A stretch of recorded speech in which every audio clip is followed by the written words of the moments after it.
Mga kaparokya, pasabog na naman po ang advertisement na lumabas sa pananghaliang programa ng Iconic Trio ngayong araw po. Bakit kanyo mga kaparokya? Dahil muli na naman pong gumawa ng panibagong record ang nasabing noontime program when it comes sa ads count na lumabas nga po sa kanila. Pero bago natin pag-usapan yan, ay uumpisahan po muna natin ang online viewership ng dalawang pananghaliang programa dito sa bansa, ang It Showtime at ang It Bulaga. Pero magpapakilala muna ako sa inyo mga kaparokya. Kung nga po pala si Mervin ang tao sa likod ng YouTube channel na Kaparokya TV. Kamusta kayo mga kaparokya? Naway nasa mabuting kalagayan po kayo habang pinapanood niyo po ang video ko na ito. So, ini-invite ko po kayo mga kaparokya na paki-subscribe ang aking YouTube channel. Paki-like and share nyo na rin ang sa gayon ay mas dumami po po makapanood ng mga ina-upload po natin video araw-araw. And of course mga kaparokya, huwag niyo pong kalimutan na i-follow ang aking TikTok account na Kaparokya TV. May kita nyo po sa screen na ito mga kaparokya ang aking TikTok account at ang aking Facebook account mga kaparokya na Mega TV. So ngayon pa lang ay pinapasalamatan ko na po kayo mga kaparokya. So huwag na po natin patagalin, tara ating alamin ang online viewership ng dalawang bigating noontime shows.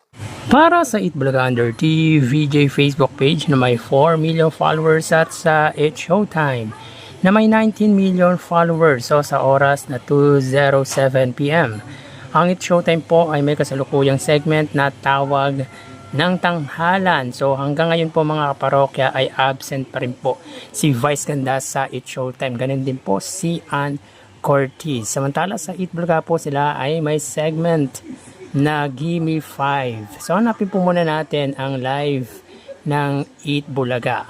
So wait lang po tayo mga kaparokya. Hanapin po muna natin ang live ng It Bulaga. So may kita po natin dito mga kaparokya na ang It Showtime po ay may 1,200 live viewers at ang It Bulaga naman po ay may 2,500 viewers. So ang It Bulaga ay may Gimme 5 na segment. So again, sa oras na 2:08 PM, ang It Showtime po ay may 1,200 live viewers at ang It Bulaga naman po ay may 2,600 live viewers. So dito makita po natin ang pagitan ng dalawang noontime show pagdating sa kanilang Facebook Live ay 1,400 views at pabor po yan sa It Bulaga. So magawi tayo sa TV Network YouTube channel ng dalawang noontime shows.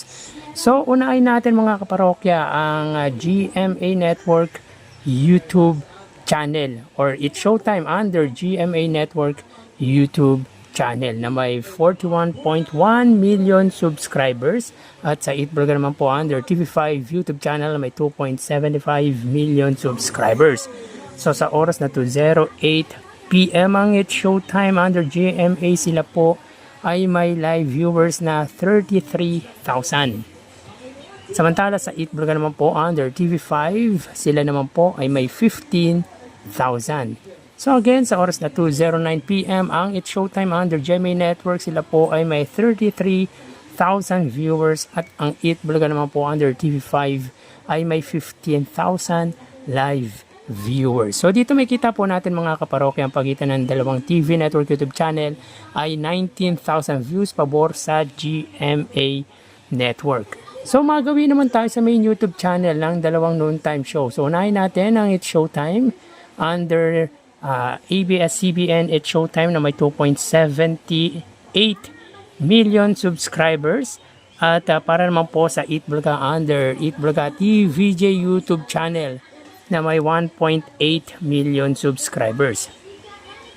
So sa oras na 2:10 PM ang It Showtime po sila ay may 57,000 viewers.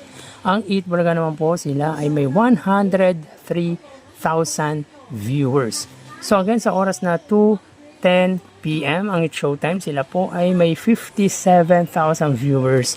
At ang It Bulaga naman po ay may 103,000 live viewers. So bali, ang total na nakuha ng dalawang noontime shows ay Bali, ang total na nakuha ng dalawang noontime shows para po sa It Showtime ay 92,000 total views at 120,000 total views naman po para sa It Bulaga. Sa Facebook Live, 1,000 sa It's Showtime, 2,000 naman po sa Eat Bulaga. Sa TV Network YouTube channel, 34,000. Sa GMA, 15,000 naman po sa TV5 at sa main YouTube channel.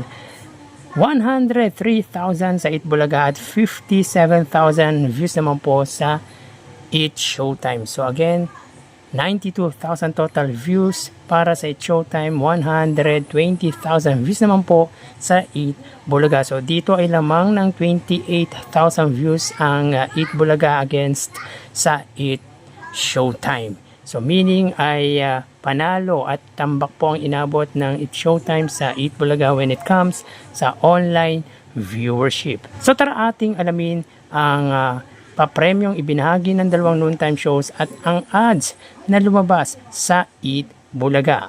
So mga kaparokya, yan nga po ang naging resulta ng tinandak nga po nating online viewership ng Eat Showtime at ng Eat Bulaga na kung saan ay umabot ng 92,000 ang Eat Showtime at 120,000 naman po para sa Eat Bulaga. Ito po ay sa segment na tawag ng tanghalan at Gimme 5.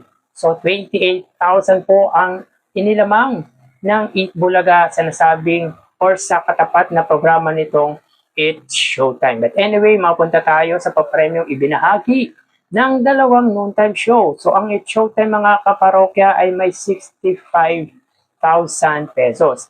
Sa 65,000 mga kaparokya, 50,000 ay para sa Laro-Laro Pick dahil 30,000 niya po ang nakuha ng contestant na naglaro nga po sa jackpot round ng nasabing segment. Mas pinili po nito ang lipat kaysa sa pot money na nagkakalaga nga po na 150,000 pesos. At sa tawag ng tanghalan, of course, ay 15,000 pesos with a total of 65,000 pesos. So in 3 days episode mga kaparokya, ang Eat Showtime po ay may total prizes given at 207,000 pesos. Nung Lunes nga po ay 65,000 pesos. Nung Martes kahapong episode ay 77,000 pesos. At ngayong araw po ay 65,000 pesos. Samantala sa Eat Bulaga po, sila po ay may 140,000 pesos. Sa The Age is Right ay 5,000 pesos. Sa Sugod Bahay ay 50,000 pesos. At sa Gimme 5, perfect po ang naipamahaging papremyo ng Gimme 5 na perfect po yung sa audience. At nakuha po ng mga batang naglaro nga po sa jackpot round ang 50,000 jackpot money. So magaling ang naglaro sa Gimme 5 sa jackpot round ng Gimme 5. Again, mga kaparokya, ang Eat Bulaga ay may 140,000 pesos. Meaning, in 3 days episode, sila po ay nakapamahagi ng total of 385,000 pesos. Nung Lunes nga po ay 110,000 pesos. Nung Martes ay 135,000 pesos. At kanina nga po ay 140,000 pesos. So dito ay lamang pagdating sa pamamahagi ng papremyo ang Eat Bulaga against sa Eat Showtime. At pag pinagsama po ang papremyo na ibinigay po nila, sila po ay may 205,000 pesos. So hindi na po masama mga kaparokya dahil may tuturing po nating malaking papremyo nga po ang ibinahagi ng dalawang pananghaliang programa. Samantala mga kaparokya, muli na naman pong nagtala ng panibagong record ang Eat Bulaga pagdating sa kanilang ads count. So meaning ay na-surpass or nalagpasan nga po nito yung 81 total TV ads na nakuha nga po nila last week.